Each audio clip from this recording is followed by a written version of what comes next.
Ladies and gentlemen, hello. Welcome to this public event on the ongoing political crisis in Iraq. My name is Mohamed Al-Hajali. I'm a senior fellow and the director of communications at Malcolm H. Kerr Carnegie Middle East Center. And with me are the Iraqi experts, Dr. Aqil Abbas, an Iraqi academic and journalist, Marcin Shammari, a research fellow with the Middle East Initiative at the Harvard Kennedy School of Government, Zainab Shukur, an assistant professor in sociology at the Sam Houston State University, and Dr. Harith Hassan, a senior fellow at the American Policy Center and a non-resident senior fellow at Carnegie. I will start right on with the esteemed panelists conversation on Iraq crisis. I will start with you, Harith. Since the parliamentary elections last October, Iraq has been embroiled in a deep political crisis, which reached its climax after the resignation in June of the largest Shia bloc in parliament, that of Muqtada al-Sadr, Sayyid Muqtada al-Sadr. Is this a defining moment in Iraqi politics, kind of a sign of a dysfunctional political system? What is your view of this political crisis, which comes after a long-standing protest movement? Harith, please. Thank you, Mohamed. Thank you for having me. Yes, I agree. I agree that this is a defining moment. This is the first time since 2006 the Sadr's bloc is absent from the Iraqi parliament, and I think this moment is defining in two ways. First, the decision, Muqtada al-Sadr's decision to withdraw his parliamentary bloc from parliament will further delegitimize the political system, especially if we keep in mind that the turnout in this election, to 2021 election, was the lowest since 2004. And the parliamentary bloc that resigned was actually the winner of this election. Hence, the Sadr's withdrawal leaves only groups with very limited constituency that represent, at best, probably something between 15 to 20% of the Iraqi electorate. This will be another setback for an already trembling system, deepening its crisis and perhaps strengthening the forces that seek to undermine or subvert it, especially as this system proves that it is beyond repairing. Reformations from within haven't been successful so far, and doesn't seem that the next government will be able to take on serious reforms. The second way in which Muqtada al-Sadr's decision is crucial, I think this will further deepen the division within the Shia politics, especially as the alliance led by Nour al-Maliki and Iran-allied groups try to seize the moment and form a government that will seek to confront Sadr and paralyze his ability to challenge it. So we know that there is a division today between these groups that are allied under the umbrella of the so-called coordination framework. They have different views about the way ahead. Some of them are hesitant about taking actions that could provoke Sadr and lead him to remobilize his followers and perhaps other discontented segments of society against the political elite, while others, prominently Nour al-Maliki, want to move as quickly as possible to fill the vacuum left by the Sadrists in parliament and form a new government. So if this second approach, Maliki's approach, prevails, then there will be an interesting dynamic. The coordination framework will have to settle on certain compromises, perhaps painful compromises, with the Kurdish and Sunni groups to convince them to join a government based on broad consensus in order to be able to face the threat the expected threat that will be coming from Sadr. This means, in my view, the tension in the upcoming months and perhaps upcoming years will be intra-Shia rather than Shia versus Sunnis or Shia versus Kurds, with the coordination framework seeking both to broaden its societal base. I expect them to try to use the lucrative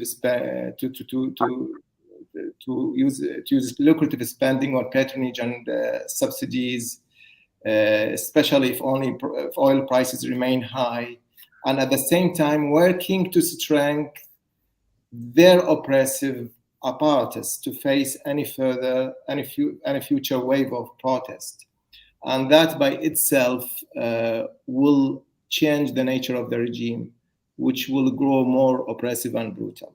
So in any way, we are getting very close to a point whereby election will no longer be a solution or a way out from the crisis, which makes this a defining moment in the sense that it will accelerate either the full fragmentation of the system or its transformation into one based on limited constituency controlled by Iran-allied groups, perhaps more authoritarian and more oppressive.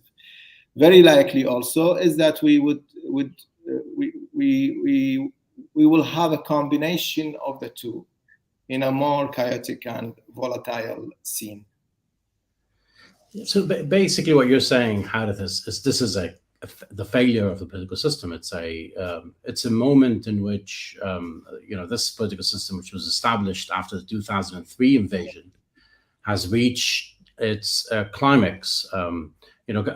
Would we dare ask if Iraq is still a democracy after this failure? Is it going to still be a democracy? What's left of the Iraqi democracy? Describing Iraq as a democracy, I think, is very simplistic. In my view, the last election could very well be the last relatively free election. The conditions for creating a consensus about the next step is no longer there.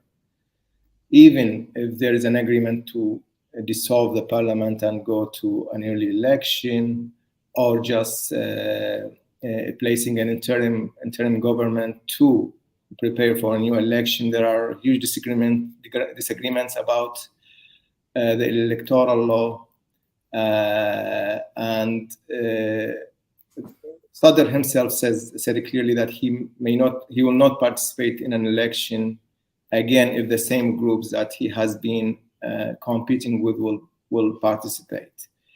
Election alone is not enough to describe a system as democratic. In Iraq, there is the rule of law is very weak. Institutions are compromised, fragile, and very much influenced by political groups. The turnout in the last two elections was low, indicating a disillusionment with the system, increasing popular rejection for the way how the politics in the country are managed.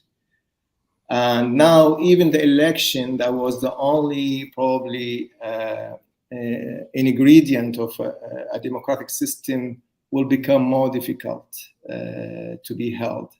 Therefore, Iraq is not heading in a direction whereby it will become more democratic. It's more likely, in my view, that it will become either more authoritarian or chaotic. Yep. Thank you, Harith. Just connecting to what you've said about the political system and the state of that system, I'm gonna go to Marcin. You wrote recently an informative paper on the protester paradox, and I think this is pretty timely for this discussion today. So I will ask you on the protest and the role of the Sadrist movement leadership there. I mean, what protest movement could be envisaged, if any, in the next phase, given this current political crisis? I mean, to start with, I think it's important to remember that Iraq is always ready for protests. I mean, as I'm sitting in Baghdad right now, the temperatures are at their lowest by being at 40 degrees, which is a crazy temperature. Climate change is very visible in the country. There's very little services. And so Iraq has always been primed for protest as far as background conditions go. Unemployment is high, poverty is high. People are very tired of the repetition of the political system and the very little change it achieves. But what we really do need for a movement to start is some kind of trigger. And it's very likely to expect that, particularly in the summer.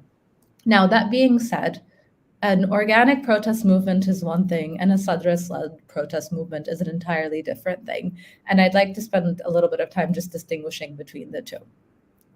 Now, for Muqtada Sadr, I actually will disagree with Dr. Harith on just a few things. One of them being that the lack of constituents that are represented in parliament isn't really addressed by Sadr's presence or absence.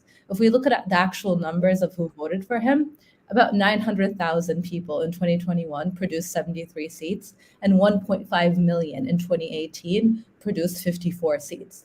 So his ability to get people to go out and vote for him has decreased since the last election. And with the new generation of Sadrists who aren't as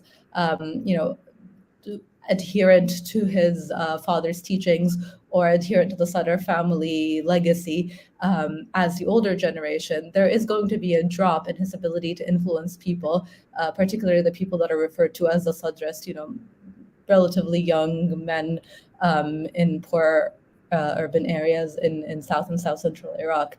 And so his ability to put people on the streets is decreasing, and we can see that in the way that that voting for him occurred. So we have that problem, and then for him, that is a problem. He won't be able to put people on the street as much as he thinks he does. And there's also the assumption that if Sadrs go out and protest because Muqtada Sadr asks them to for a various number of reasons going forward, it doesn't mean that this is going to get the rest of the Iraqi population to participate in protest. And I say this because this is actually my second point of contention with Dr. Harith.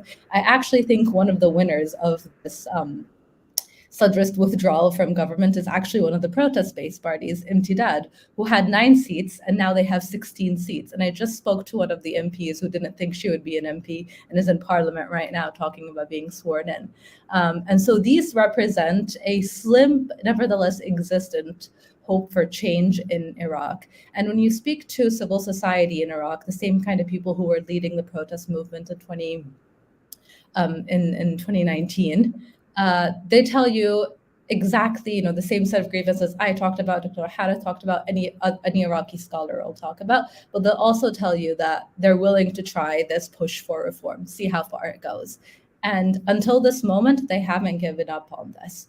And so, yes, grievances very high, but at the same time, we have a few more.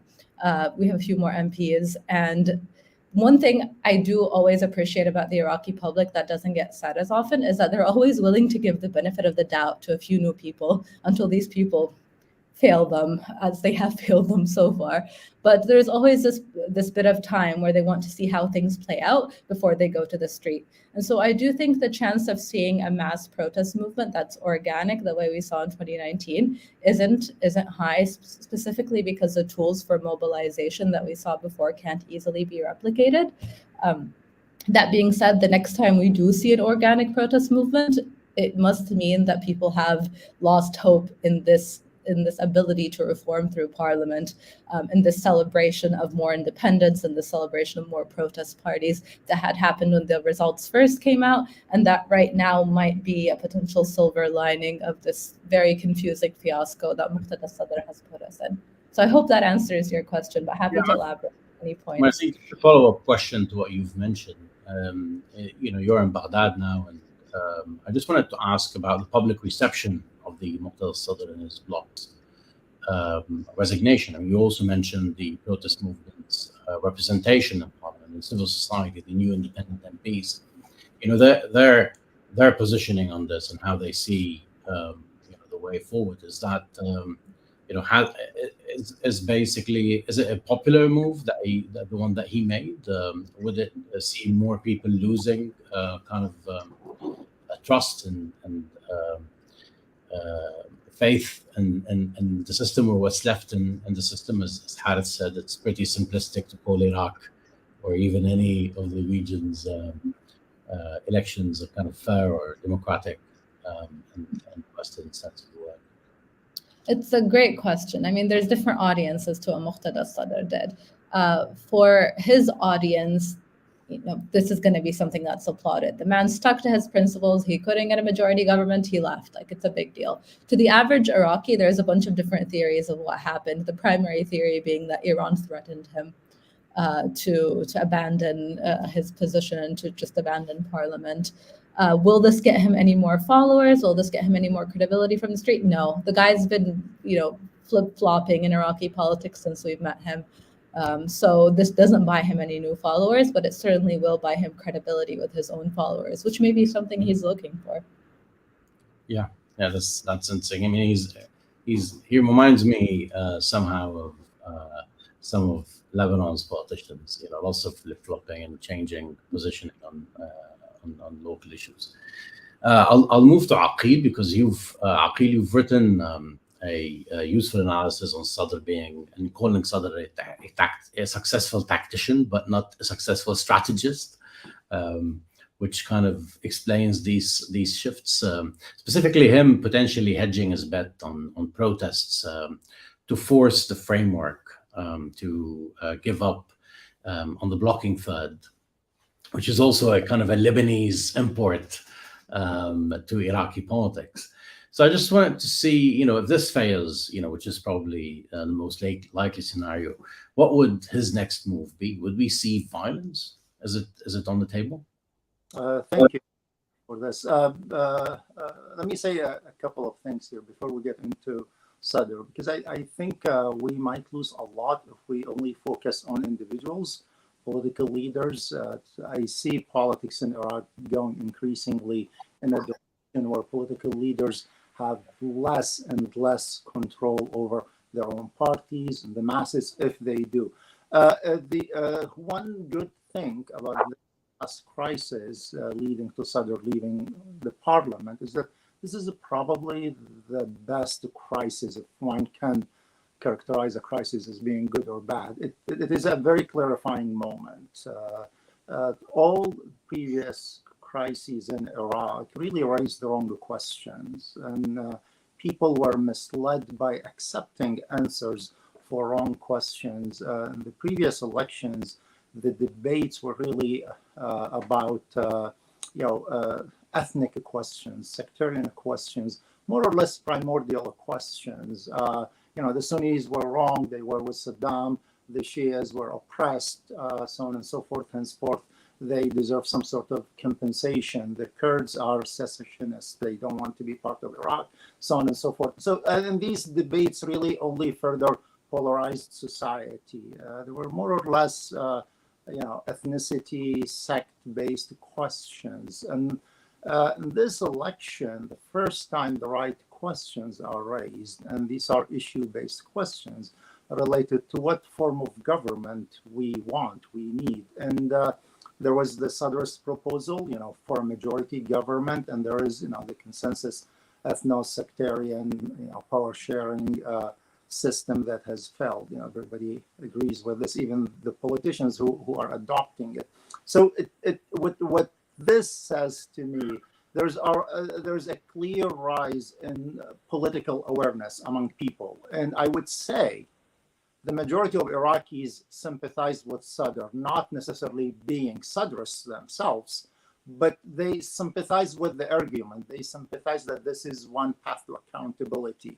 They didn't necessarily, sympathize with Sadr as the religious movement. Now, the end of this crisis was those who raised or who came up with the right proposal, the reformist proposal, which is a majority government, have failed. And they failed really through interventions, by changing the rules of the game while you're playing the game. So the disabling third. So I think this brought lots of awareness about how well entrenched the old guard in the system. They were on their way of losing. And then all of a sudden comes up this odd interpretation by the Constitutional Court. Clearly many Iraqis now see this court as politicized, really unconstitutional, a question that was not raised in the past, that this court was not really formed based on the Constitution. It was grandfathered court. It was formed even before this Constitution came into existence. So these are the sorts of the right questions that Iraqis needed to ask 2005, 2010. Now, where are we? I think one answer we got from this crisis is that the system is not reformable from inside. But here I want to go back to what Dr. Harris said. Is it completely hopeless? Is there a way out? I mean, the next wave of protests, and we don't know how this will be, in the form of a continuation of the October protest movement 2019 or something else, disparate and more or less violent, no central sense of awareness, no central sense of slogans that people really, came around, I want a home, I want a homeland, so on and so forth. Or will we see, these decentralized protests going throughout Iraq, attacking government buildings with no central, sense of identity? Because the importance of the October movement is that it brought a sense of identity to lots of Iraqis. There is possibility that this is a nation, and we as Iraqis want to build some meaningful nation, and this political class is the reason that we're unable to do so. So there's this sense that emerged, very useful. Now, going forward, what are Sadr's options? I mean, in the most direct way, to me, Sadr will wait out.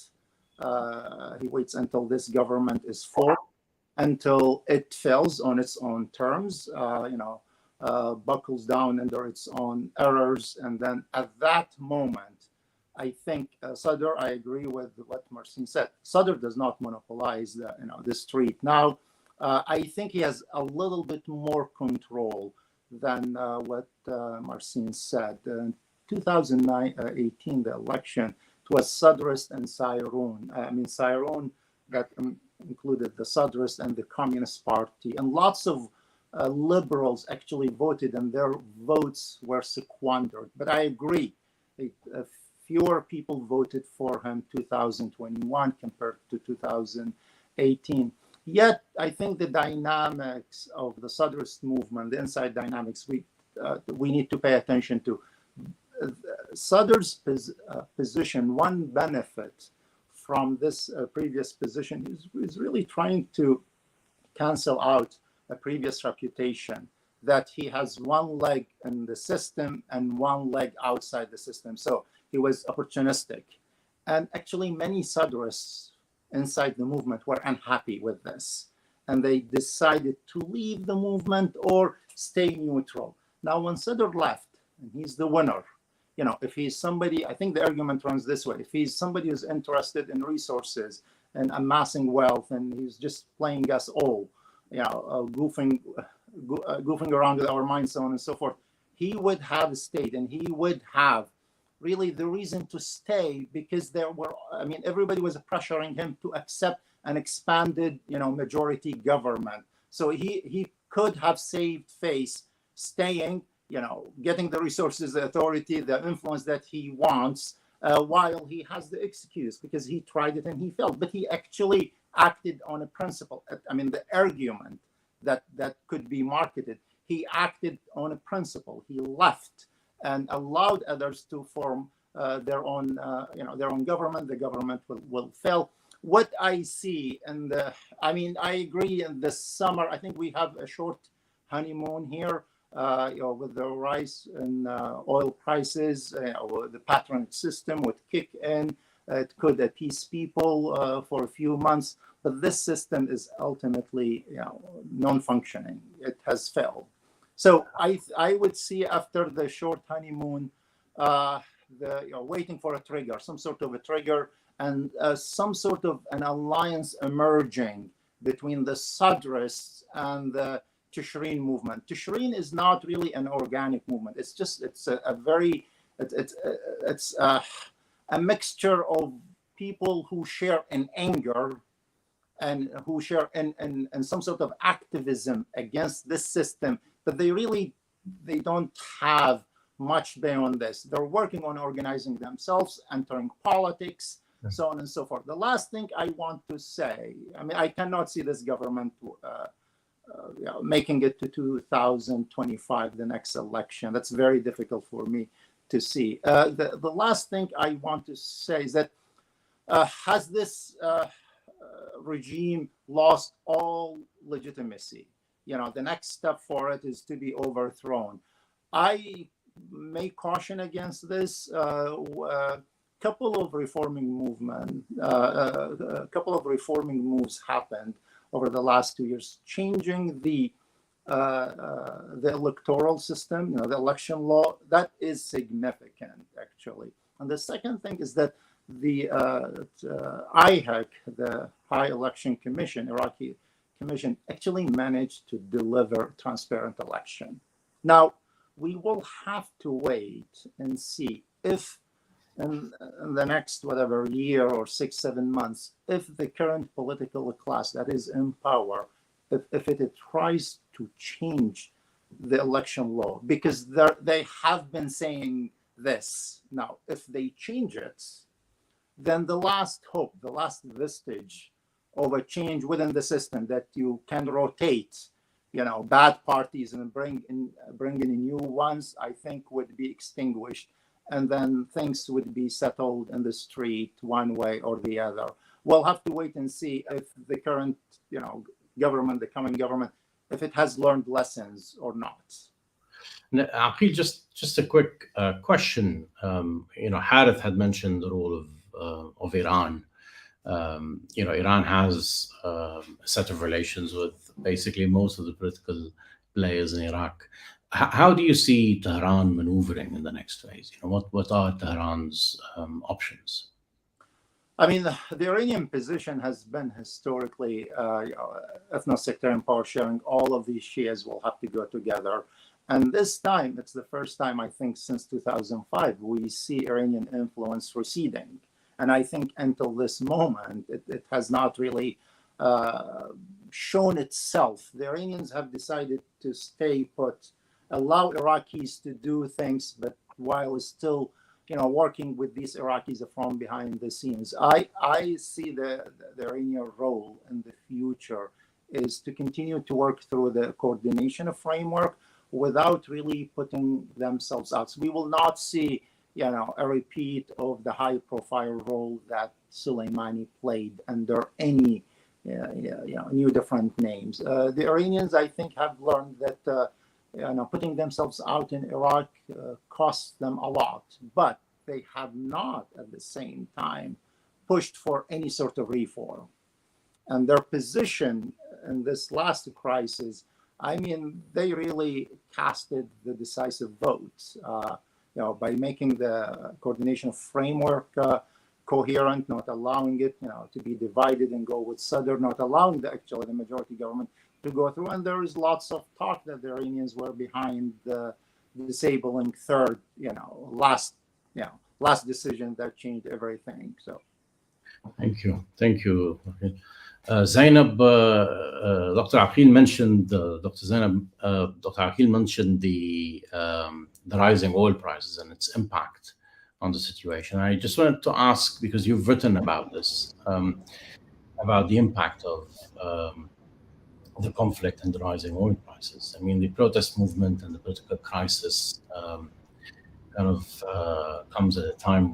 came at a time when you had a huge deficit. We were having a discussion earlier about the inflated public sector and the huge cost that Iraq couldn't sustain under the previous oil prices. I just wanted to ask, are these contributing factors to the, to what extent are they contributing factors and urgent and basically lifting all urgency from reform and change, specifically, when the oil prices are high and revenues are abundant? Yeah, so this is a great question. I think earlier the panels have been saying that what is the trigger, right? What will be the trigger this summer?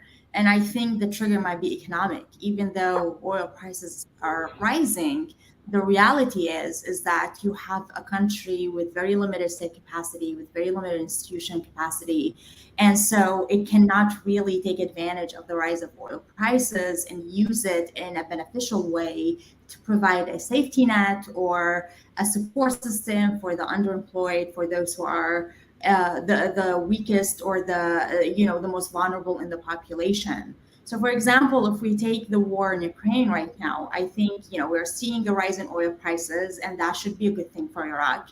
But the reality is the weakness of the states does not allow it to really benefit that well from that rise in oil prices. For example, Iraq is completely dependent on oil resources, and it brings about 80% of its needs, whether food supplies, other essential supplies, from outside the country. The war in Ukraine has really created very uncertain economic market, very uncertain global economy, and it's also raising the prices very high. And so this rise in oil prices is really it's not just a beneficial thing, because the prices are also rising in the country. Iraq is not equipped to take advantage of that, because it also has to bring a lot of its essentials from outside the country. If we think other elements, for example, Iraq brings a lot of its wheat supplies from Ukraine, and that will be impacted because of the infrastructure destruction, because of the war and so on. So that is being impacted, but also at the same time, you have a country that is not really paying attention to issues of climate change or updating its, irrigation systems and so on. So we have a decrease by 50% of agriculture and urban land this year because of climate change. This the pressure from outside the country because of the war, and the pressure from within the country because of the climate crisis, combined with the pressure of rising prices because a lot of the farmers need seeds and fertilization, etc., to come from outside the country. So the prices are incredibly high. All of this is contributing to a food shortage, a supply shortage. A lot of farmers are more likely to leave their land and go to overpopulated, over-urbanized cities. And so what we call a bread revolution is one of the more likely scenarios, because people can wait for anything, but really the moment they cannot feed their family, that's when people come down to the streets. And so this is happening at the same time while oil prices are rising, but the country cannot really take advantage of it because it hasn't developed the rest of its economic sectors. It hasn't developed the rest of institutions, and there's a lot of conflict from within the economics of the political system about positions and all of that. If we also look at whether or not actually oil prices are rising for Iraq specifically, Iraq probably can be the biggest losers out of the war in Ukraine, because the US and the European Union put a lot of sanctions on Russian oil and Russian companies. So what's happening is that a lot of Russian oil is coming to the Asian market, specifically India and China. Iraq has been a really big supplier in that market, and specifically for India as the biggest supplier. Now Russia is the second supplier, and it's very competitive. Russia is very competitive because it's selling significantly cheaper and a better quality of oil, while Iraq sends what we call medium and heavy, Basra medium and heavy crude. And so Iraq is really not, if it needs to continue to be a big supplier and big player on the energy market, it needs to lower its prices and compete. So even if the prices are rising, now maybe the prices will, Iraq needs to reconsider its price and its supply in order to maintain its contribution to the Asian market, combined obviously with all the other elements that I mentioned. And so the reality of the situation is the country, I agree with Dr. Harith Hassan. I'm not very optimistic. I think we're heading toward really kind of unstable situation in terms of the economic system and in terms of the political situation. Summer is usually a very tricky time in Iraq because, you have energy supply limitations, you have incredible increases in temperature, rising in unemployment, and so on, combined with this inflation in prices and the decline in the legitimacy of the political institution. So I think the trigger might happen this summer, and I think the economy can play a very important role as a contributing factor into that process.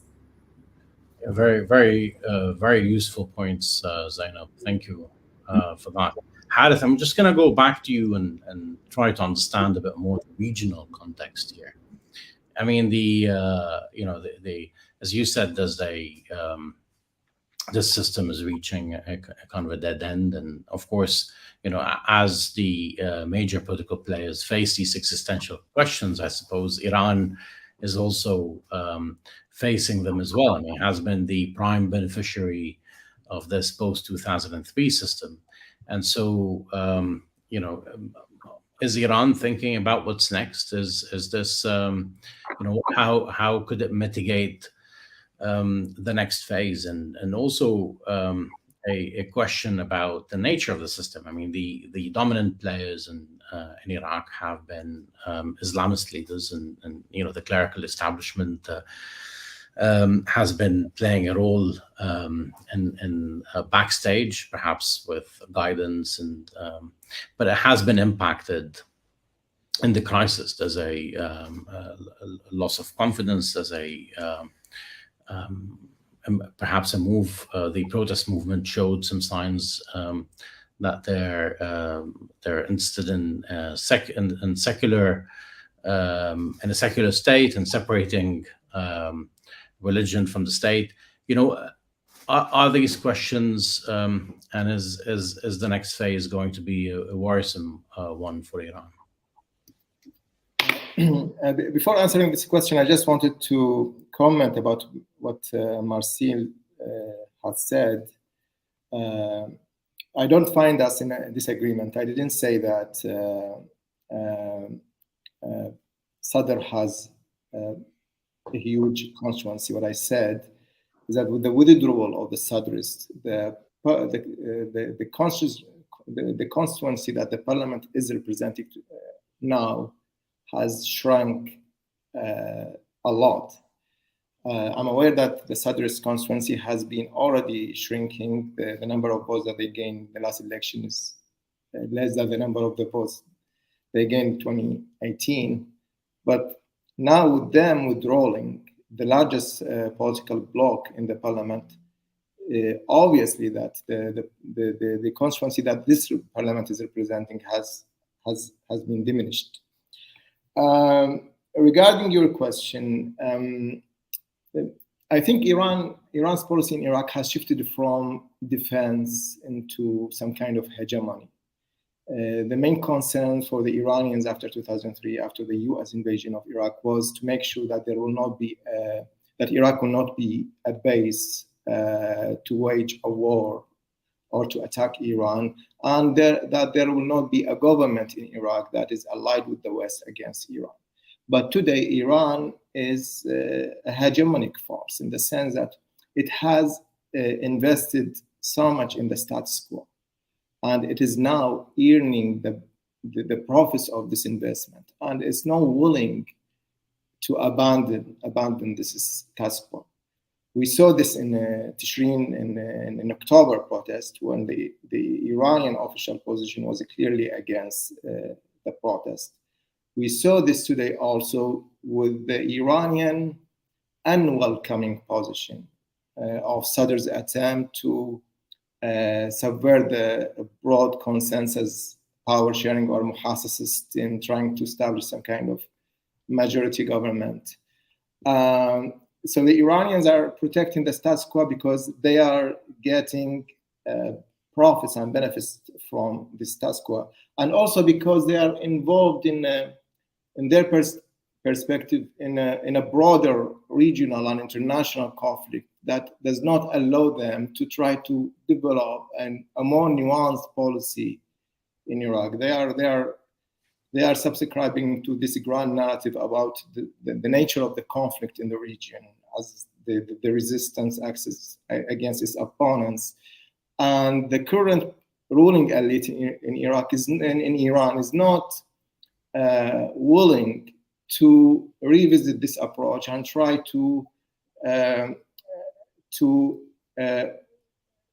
adopt a more sensitive policy towards the situation in Iraq. Although I agree with Aqil that the Iranian influence anyway has been weakening, especially after the assassination of Qasem Soleimani. So my point also, Iran does not want to see a full collapse in Iraq, not only because this collapse would create a security threat near its border, but also because Iraq has become essential in providing Iran with a relief from the economic sanctions. The Iraqi market today is a major destination for Iranian products. Today, Iran exports about $13 billion value of commodities to Iraq, not to mention the hidden benefits coming from the role played by the armed groups that are allied with Iran, especially those armed groups managed to infiltrate state structure and also the economic enterprises. Also, Iran helped creating a parallel system in Iraq. What many Iran contributed in the formation of what many call today the hybrid state in Iraq. If the government is allied with Iran and take into consideration the Iranian interests, Tehran will back this government and also will back its allies' attempt to strengthen their grip on this government's organs. But when the government is closer to its regional and international rivals, as probably the case with Mustafa al-Kadhimi's government, Iran uses the armed factions, or at least let the armed factions to check this government and sometimes even intimidate it to prevent it from taking actions that are opposed to Iranian interests. So in a nutshell, the Iranians have invested a lot in this hybrid system, and their investment is so large and so deep that they are unable and unwilling to make drastic modifications in their approach in Iraq. Thank you, Harith. Just gonna take these number of options and ask Marcin and see what she thinks is next, for Iraq. And specifically, I mean, going back to the question of the protest movement and the and their actually asking for more of a secular system to replace this failing one. Of course, this is probably a bad line for Iran to accept. As Harith said, they've invested in the status quo, and now they've reached a kind of a hegemonic position in Iraqi politics. So I just wanted to ask you, what do you think is next? I mean, is this a kind of a clerical? Will we see a kind of a clerical leadership? Is Muqtada al-Sadr also, replicating his probably politics in which we might see a kind of an abrupt end to whatever he's advocating for. So I just wanted to ask this and see also how you see the protest movement again, dealing with all of these questions. I mean, great questions. I think Zainab brilliantly laid out the reasons why we're not off the hook for economic protest, despite the rise of oil prices right now, and despite what looks like. In fact, they honestly might be detrimental to us, because every time oil prices are low, there's at least a push for some economic reform because of this sense of urgency. But now there's a very, very strong complacence at the top. about how to treat the windfall from oil revenues. That being said, I think the question that you're asking about is religion, Islamist parties, how they play in, what the street wants. And it's, religion really needs to be untangled in Iraq in how it is part of politics. And I mean, obviously, every country is very complicated when it comes to the intrusion of the religious life into the political. So the way that Iraq is set up actually is one that is very amenable to having, secular parties, or they like to call themselves civil parties, Madani, not necessarily Almani is the word that they prefer.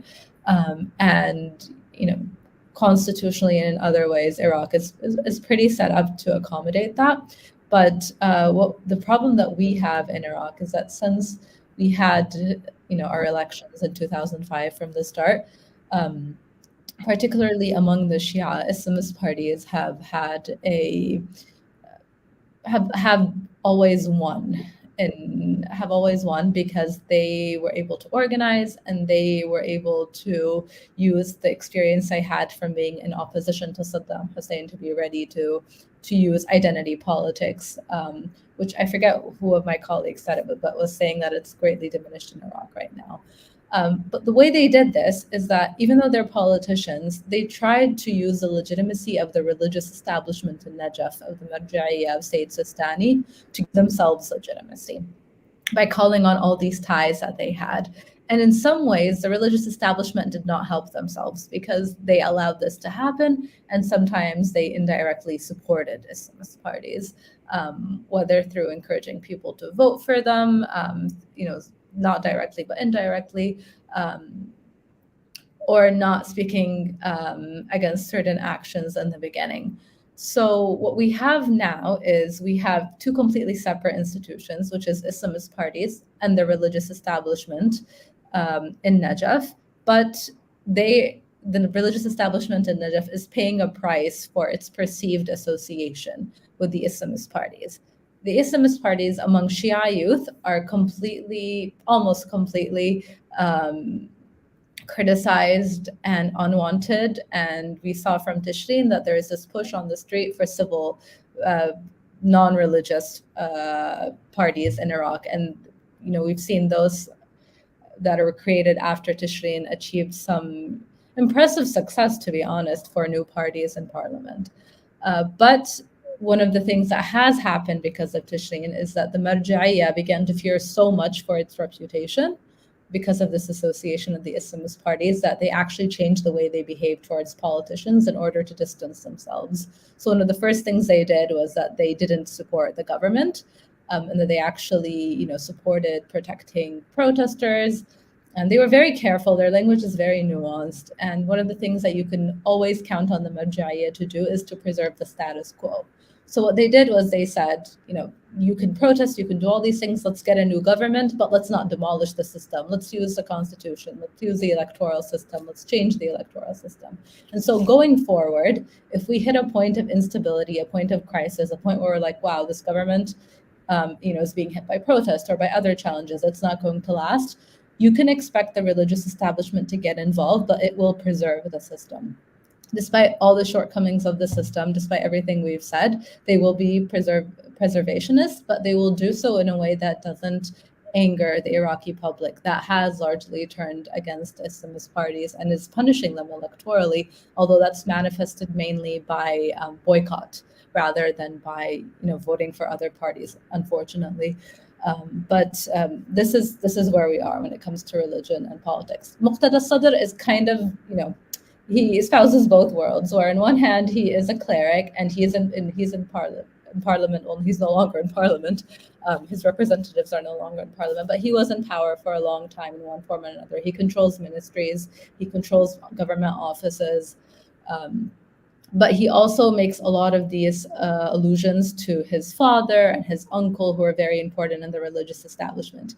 He himself isn't educated enough in the religious sense to ever be able to take the position of a grand ayatollah or anything like that. But he is a little bit, he still uses his connection to a religious establishment more so than the other Islamists. And you can see this in his campaign posters, by the way. I mean, there's his father's cane that's on every image. Yeah. I mean, this is definitely used by him. But you mentioned something about the Mojaves position. You've also written about their positioning in Iraqi politics. But we've seen some of the younger clerics in the Hawza and Najaf basically advocating for a separation of religion and state. And I just wanted to ask whether you think in the next phase we might see the Marja'iyya reacting to the current disenchantment among the Shia public with the political class and the clerical establishment by more of this and seeing more public stances in which we see some sort of condemnation of Khomeinist politics, perhaps in a subtle form, given that they're very well armed and could retaliate. If you ask Najaf what they say and what they consistently have said is that they want a state that gives them the freedom to maintain their hawza, maintain their structures of religious learning, and that they don't have any aspirations for political control of the country.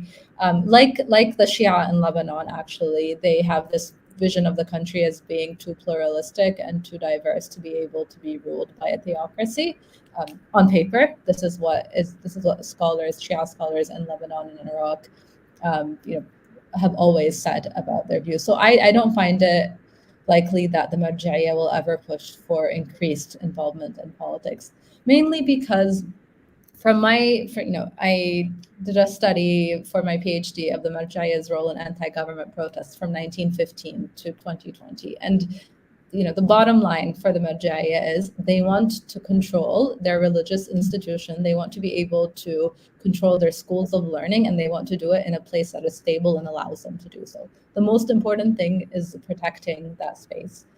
And that's why they protect the status quo oftentimes, because it allows them the stability to pursue this.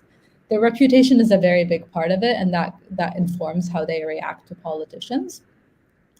And that informs why they would support the October protest movement, but that they won't go as far as pushing or promoting revolution in Iraq. Yeah, thank you, Marcin. Aqil, I'm going to carry a question. I'm going to read a question from the audience about the role of militias in the next phase. The relation with protest movement, politicians, and society. Yeah, I mean, one problem the current militias have is that they do not actually emerge out of a sense of defending the Shias. We have really two phases of militias in Iraq. The earlier phase was during the civil war, the dominance of identity politics. The state was unable to defend citizens. So each group actually came up with its own militias, and they received legitimacy, street legitimacy, because they delivered, to their own population, to their own base. Now, the second wave emerged after ISIS, 2014, and the fatwa by Grand Ayatollah Sistani. Now, these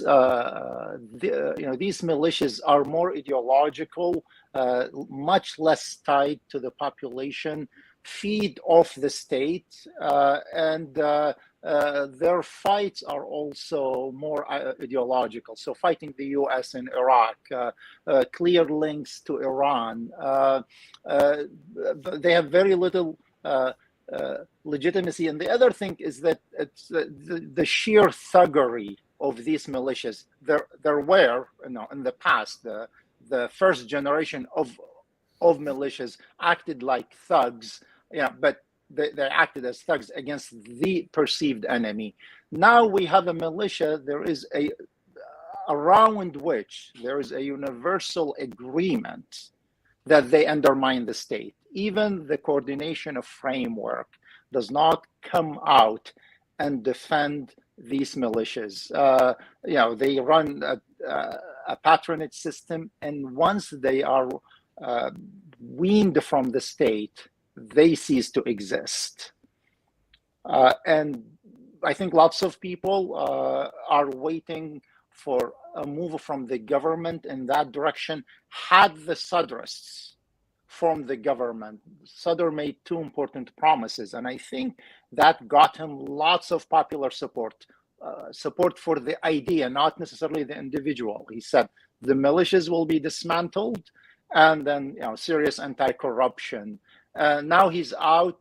These militias will continue, and they're a clear sign of the fragmentation of the Iraqi state and the failure of the political class that agrees, actually, that we don't need these militias. The failure of this political class to introduce any form of reform.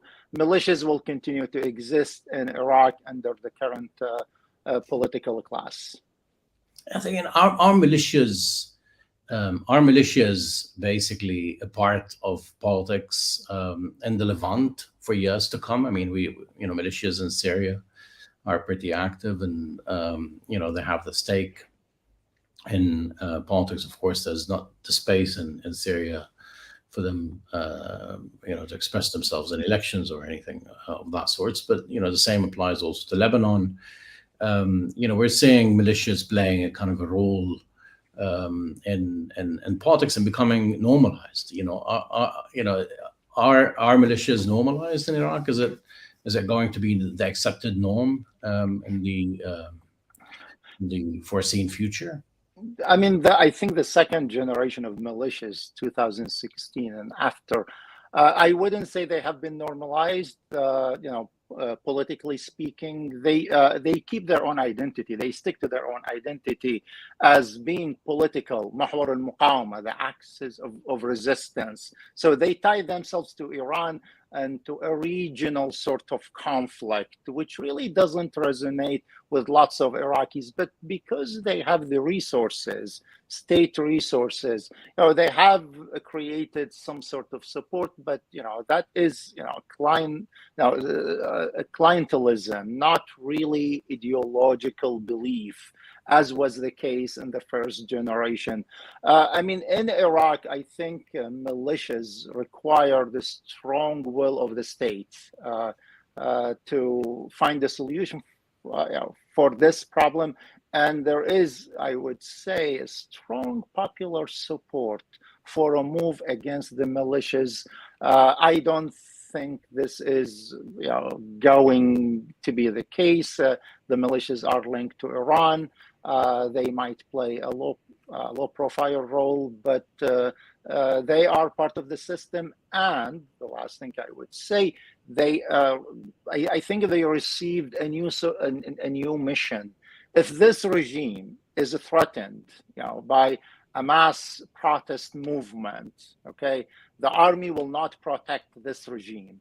It is the militias. So this gives them a new lease on life for an indefinite period of time until reform, if it actually comes to be, will get rid of these militias. But right now, they'll be active and they're needed.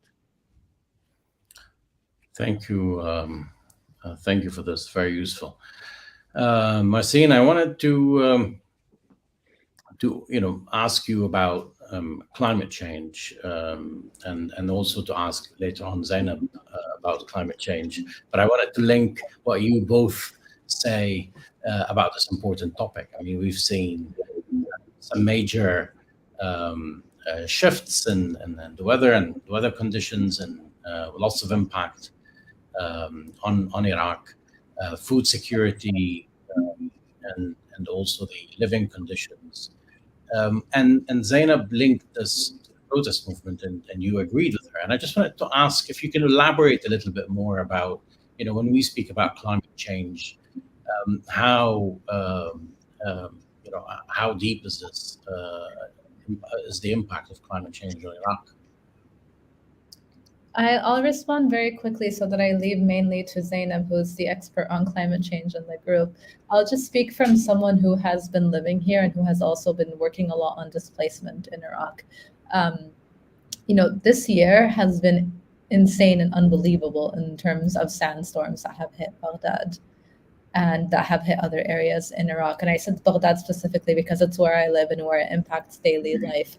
Just the small effects it can have on your quality of daily life for everyone here is enough to make me concerned seriously about displacement and migration in the upcoming years. And I'm not talking far future, I'm talking very near future.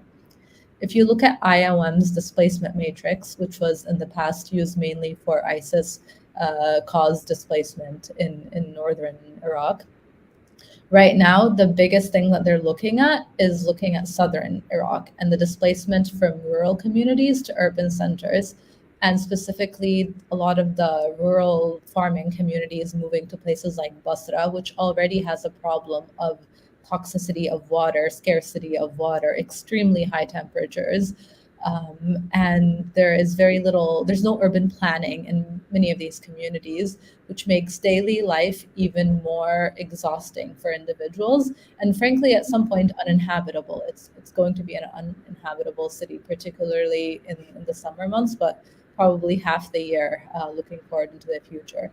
So if you put yourself, when you, as political scientists, when we study causes for mobilization, for civil war, for any kind of public upheaval, there's a school of thought that places economic grievances as being more important than any other grievances, including ideological ones.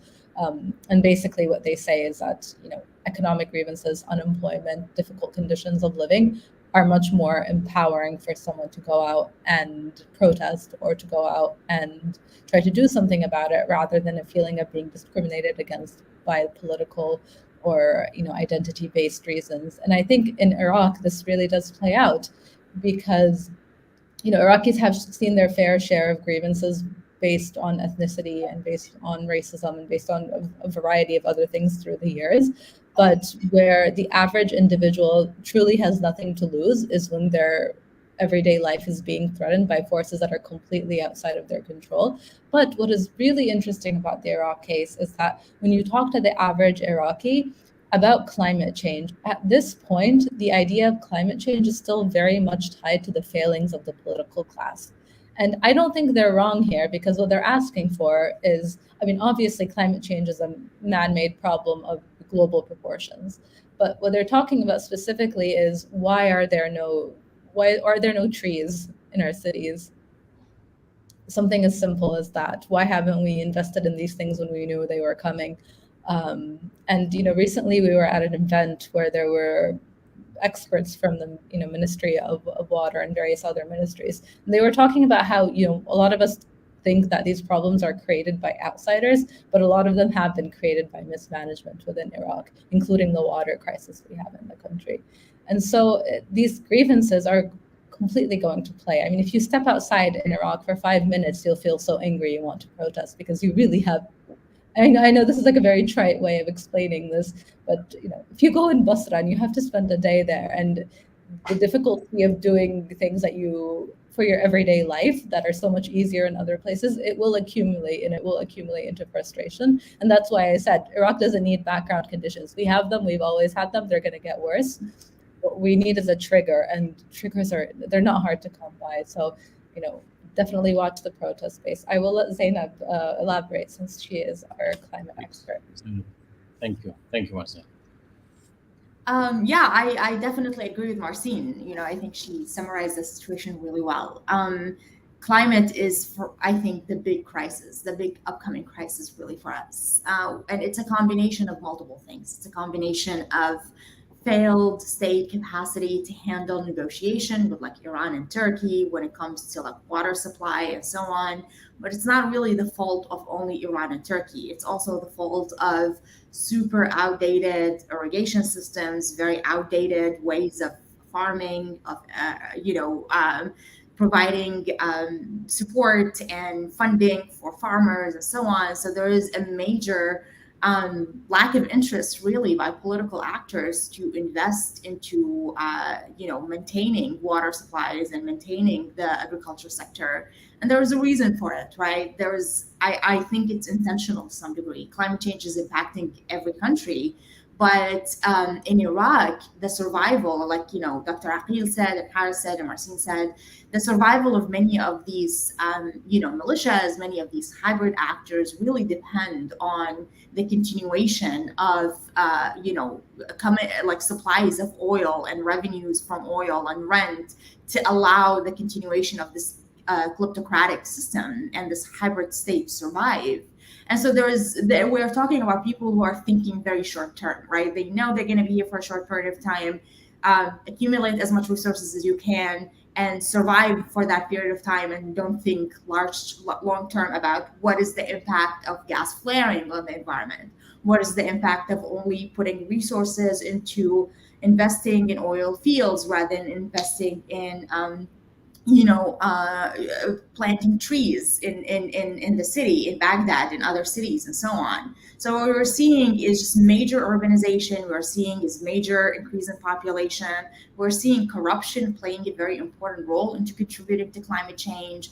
For example, Baghdad is well known for its beautiful palm trees, and there's a lot of farms that used to exist. And corruption now is playing a role where different political actors or those associated with them will go and burn the trees in the middle of the night so they can build a mall instead. And so we are seeing is this disappearance of the green spaces and disappearing of local vegetations. Sorry for cutting through, but they also play a role in kind of backing Iran's position when it comes to sharing water resources with Iraq. Exactly, for sure. And it's also when it comes to gas flaring, right? You don't invest in maintaining or investing in your gas because a lot of electricity supplies and a lot of gas is coming from Iran. And so it's this combination of you're getting a lot of resources from oil, from the rentier economy that maintain this hybrid state. You are a proxy to Iran, so you want Iran to benefit from its water supply, and you want Iran to keep sending you gas and electricity. And then you also want to build malls and you want to build houses. So you're killing trees and all the green spaces in the city. But that is catastrophic, right? This is also catastrophic for not only climate, not only on the humanitarian level, but this is also catastrophic for the oil market, and this is catastrophic for the oil economy in Iraq, because in order for you to maintain an oil economy, you need water supply to operate the machinery and to extract oil. You need sand and dust storms to be limited so you can see in the field and to be able to use transportation. So the worsening climate is actually worsening and impacting that same economic system that is maintaining the survival of these groups. The problem is they're not either making the connection or they're just thinking very short term, and they're not thinking, okay, in 10 years, what that's going to look like. So it is really an existential crisis. Yeah. So it's basically highlighting the couple of decades of bad governance in Iraq and the lack of also investment in infrastructure. So it just becomes climate itself, from what I'm understanding from both of you, it becomes a political question as well. Look at their living conditions and their ability to mitigate the changing conditions that they're living in.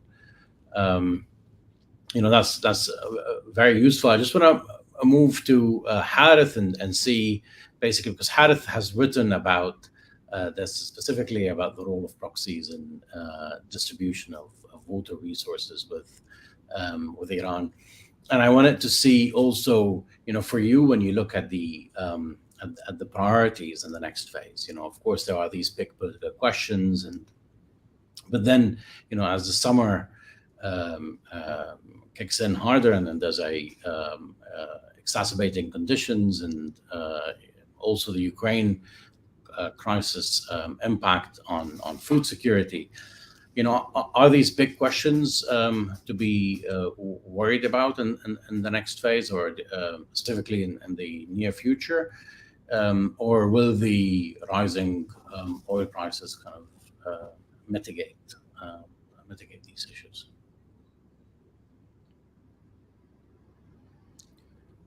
I think you're muted. Yes, please. Yes. No, I agree with Zainab and Marcin regarding the impact of climate change and the the socioeconomic crisis in the country, it's very difficult to be optimistic. Even though the oil prices are rising, at the same time the food prices are rising as well.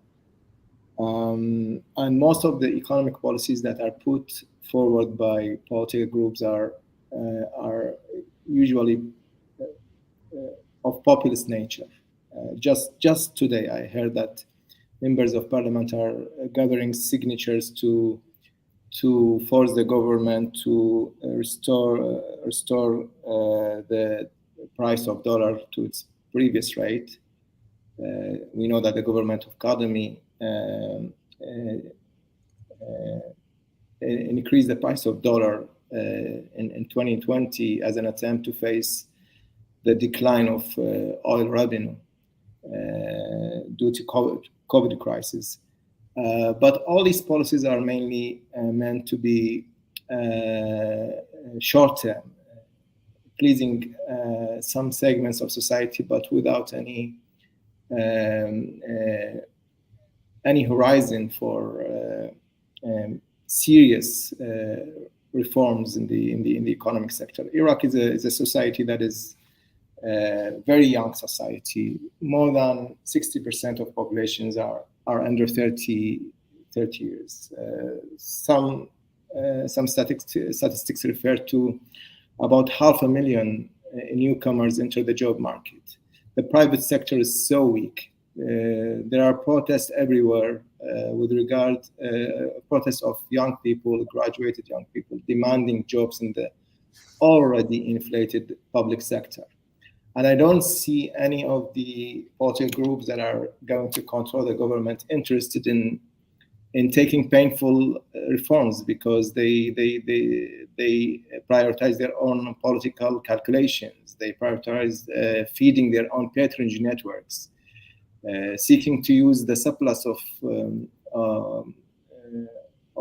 coming from the oil revenue probably to employ more civil servants, more people in the public sector, which will increase the problem. Ultimately, you cannot appoint every young Iraqi in the public sector, and the growth of population will overcome the number of jobs that you could offer them in the public sector. With a weak private sector, with the proliferation of mafias and informal economy, with an economy that is import-oriented, that cannot produce anything, it is ultimately there will be the segment of discontented people, discontented young people will increase, and those people will try to protest, to challenge the regime, which at the end will either lead to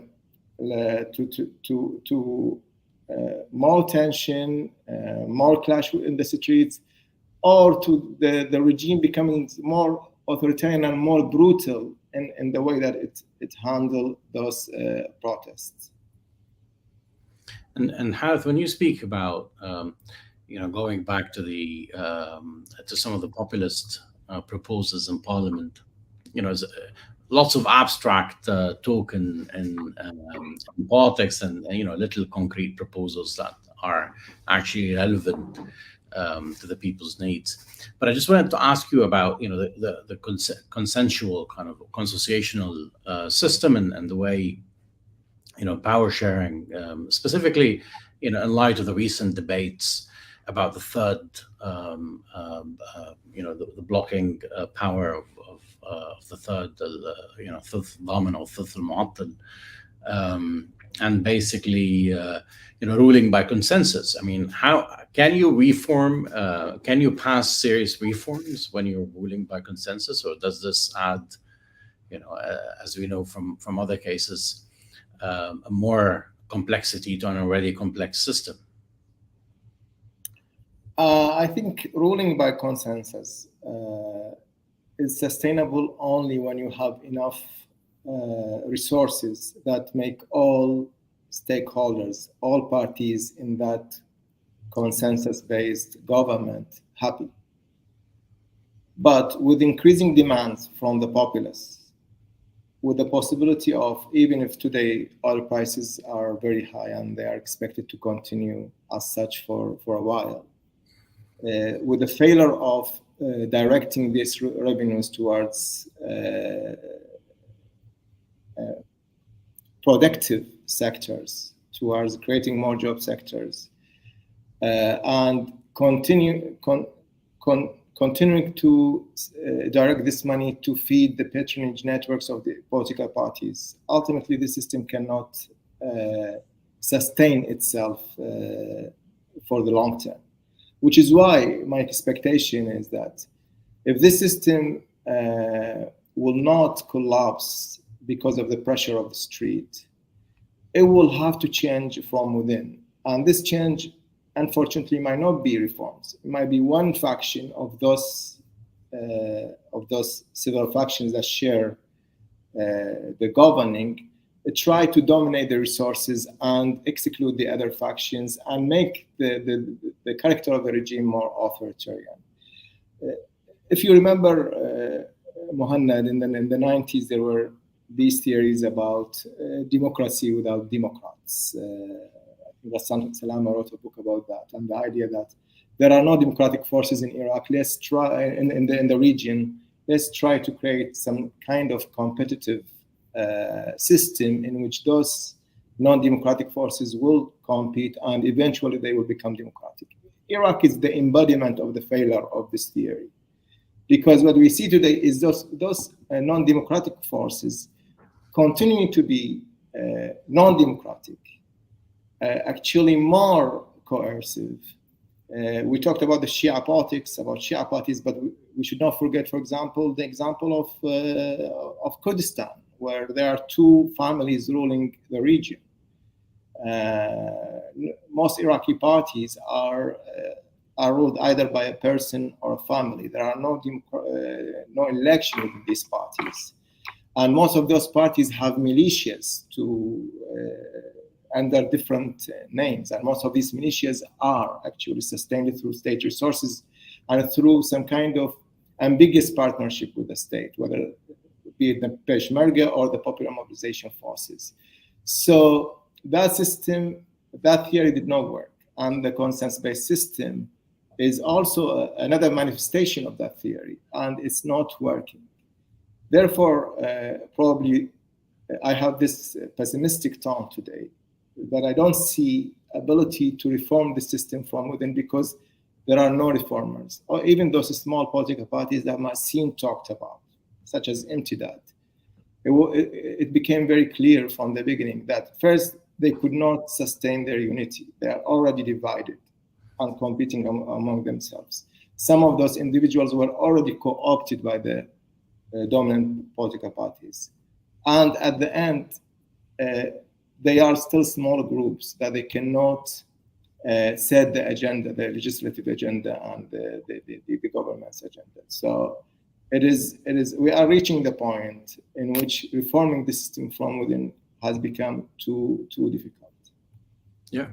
Thank you, Harith. I'm going to ask Aqil to step in. And there's a question from the audience about Sadr's positioning vis-a-vis events in northern Iraq and the presence of Turkish troops. And I think that brings us also to the question of whether the Sadrist movement has a kind of a set of defining relations with regional and neighboring powers, and how it sees the relations with these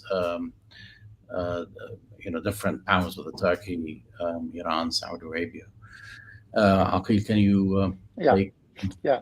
I think that one of the complexities of the Sadrist movement is the difficulty to pinpoint its identity. And this has become a source of its power. Is this a religious movement? Is this a nationalist movement? Is this a family-based movement? Is this a sectarian movement? So on and so forth. It's all of these together. Okay, and at certain moments, Sadr or political events push the movement to pick one aspect of it. If we notice the political fight that Sadr led against the coordination of framework and Iran, he actually used a nationalistic rhetoric. So the idea of Iraqis versus non-Iraqis used the word nationalistic majority, al-aghlabiyya al-wataniyya, not even a political majority. And in the context of that, one argument that was thrown against the Sadrists, and it's a false argument, it was meant to embarrass them, was that, well, if you're nationalistic, why do you only speak about Iran, but you don't speak about Turkey, which he did. But then, more challenges were thrown at him during this whole, fight over the majority government, whether it will pass or not, is that I think he was continuously tested because he had partners, in this tripartite alliance, the three-way alliance that he had, who really didn't share in his own vision. They weren't really interested in a majority government. The Sunnis or the Siyada or the Kurdish party, the KDP, they weren't interested in this, but they wanted a Shia ally, and he had the majority. He had the most of the votes. They thought he could get the government through, before the disabling third emerged. So in the context of all of this, he had to pick fights that he wasn't ready for. So one of the fights is that the Turkish forces were bombing. Why don't you do something about this? The whole thing about Israel and the oil deals, the indirect oil deals between KDP and Israel. Why don't you do something about this? So he comes up with the criminalization, Israeli criminalization law.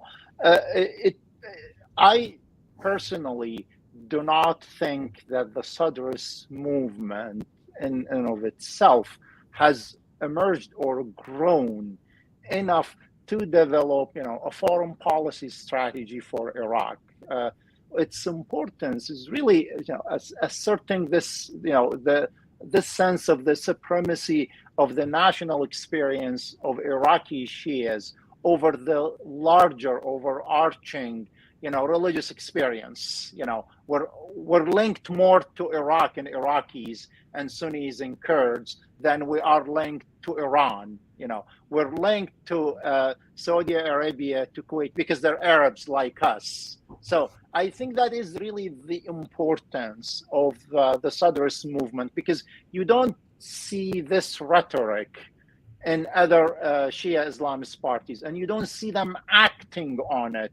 I mean, you would see the diplomatic words and sentences said here and there about having good relationships with our neighbors and so on and so forth, but you don't see a consistency.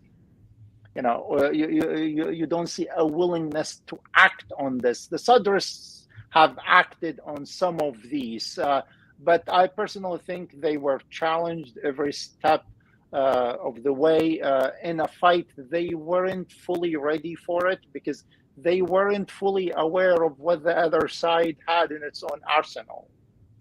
And that led to them withdrawing from the parliament. Thank you, Aqil.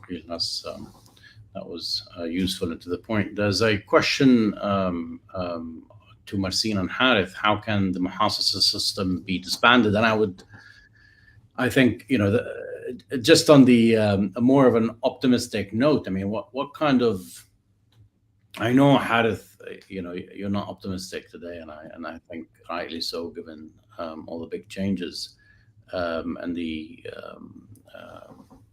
dimensions of this political crisis.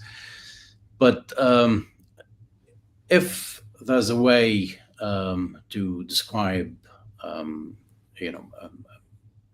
kind of political reforms or steps in which we can see this crisis to unfold in a certain direction, which would be favorable to the situation, what do you think are kind of the conditions to make that happen?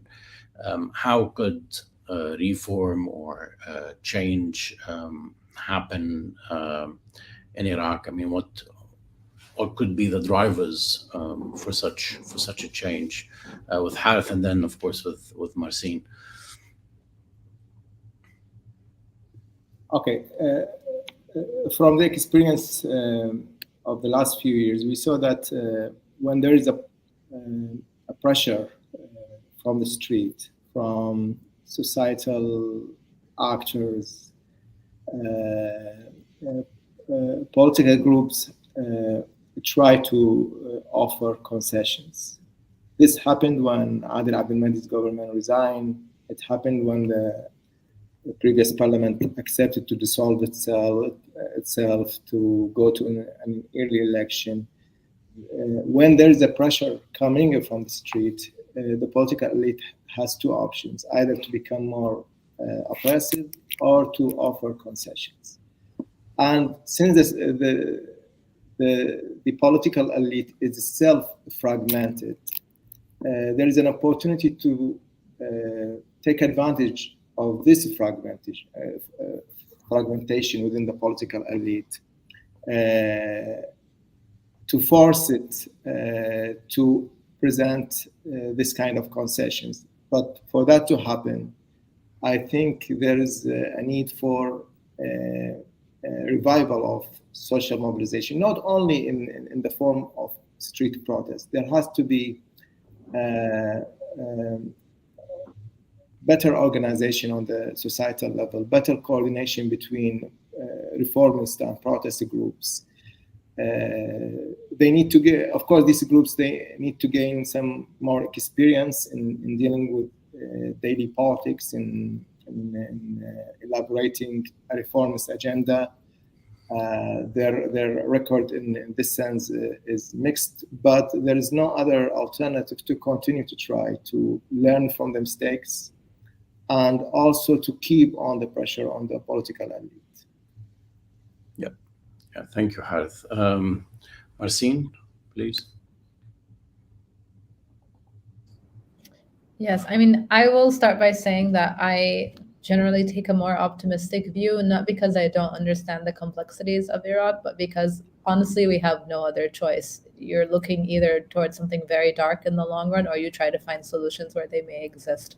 And so the sources of optimism I find in Iraq that I have been pulling on while I've been living here in the last 2 years is a combination of the changes undergoing civil society in Iraq and the transformation of it and the development of it, as well as the political awareness that is increasing among the youth. And I will put an asterisk by both of those things because they're both under danger of not continuing in the right direction or something, bad happening in this journey and this transformation along the way. So when it comes to civil society, there is a relationship in political science between civil society and democratization and good governance, but it can go south very easily and lead to authoritarianism. The good news in Iraq is that really what we have is a system of basically durable instability. So because there's so many powerful people invested in this system, it's unlikely that one of them will emerge a dictator. So we're safe from that because there's a balance of actors in Iraq.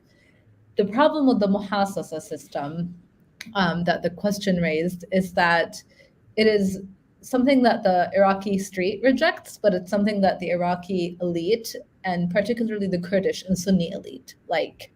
The Kurdish elite in particular were very happy about the way the system is set up because it prevents the tyranny of the majority from emerging in Iraq. And given their prior experience with Arabs in the Iraqi state, there is a legitimate reason why they are afraid of the tyranny of a majority in Iraq. But this is how it works with the groups who are not quite minorities, but still a smaller demographic base. And so there's this elite buy-in. There's this inability to really form an authoritarian regime around one central character. We saw with Nur al-Maliki and with Muqtada al-Sadr, this buying for monopolization of the Shia itself doesn't happen. Like we don't even have one Shia political leader who is on top of everyone else and is like the sole Shia leader. So it's difficult to fall into authoritarianism of that sort. Now, what is easier to fall into is a stagnancy of small authoritarianisms operating at a local level that make daily life difficult for people and that really erode people's willingness to participate in democracy. I'm much more generous in defining Iraq as democratizing. And I will still continue to use that definition because democratization is always a very messy, very ugly process. And that is always, one step forward, like 5 steps back, honestly. And that's how all other countries are. And so it really helps to have a regional and global perspective when we look at Iraq. Countries going towards developing democratic systems, or countries that have developed democratic systems, did so in very bloody and brutal and very difficult ways. And so what really brought me a lot of hope in this past election was that there was a translation of the street into political parties, into parliament. I know it's small. I know, 8 to 16 seats is nothing in the grand scheme of things, but this is the first time they did it. And what's important for me is that there's an appetite build for that in the future. And when I talk to civil society in Iraq, when I talk to activists here, there has been, because of this small win, a desire to try to win again in the next election. And so long as there are people in Iraq who still believe that they can run in parliament and they can make small, minimal changes, no one thinks they're going to be able to, make huge reforms that are needed. I think that's still a positive sign. And like I said, I'm not delusional about how difficult change is. I talk to female MPs who are, the ones who actually care about women's rights rather than the ones who have just arrived there through a politicized quota. And, just them talking about the small hurdles that people place in their way for the smallest reform is enough to make you, really despair. So I keep saying this, I'm not unaware of the challenges, but I do think we have a little bit of space to work with. Compared to the rest of the region, we have a lot of space to work with, honestly. The instability isn't completely entrenched. The fact that we managed to reform our electoral law is kind of it's a big thing. The fact that a protest movement brought down a prime minister, because we live it, we don't realize how big of a change that is. But that actually speaks something for street democratization. If people can go out and protest and a prime minister steps down, I think we need to pause and say, okay, maybe there are still mechanisms that we can use. So this is my cautioned optimism. Thank you, Marcin. Thank you, Harith, Aqil, and also thank you, Zainab, for all of your insights. I just want to say one word. I completely agree with Marcin's assessment. Okay, exactly on target. Good to hear that. Thank you, everyone. I'm more on Harith's assessment, but yeah, it's 2 and 2 now. Okay, we'll definitely. I mean, we came to the end of this panel, but we will definitely please stay tuned. For more panels on Iraq and on the region. Check our website, and thank you to the panelists for a very, very informative panel today. And I hope you have a great rest of the day. Thank you. Thank you.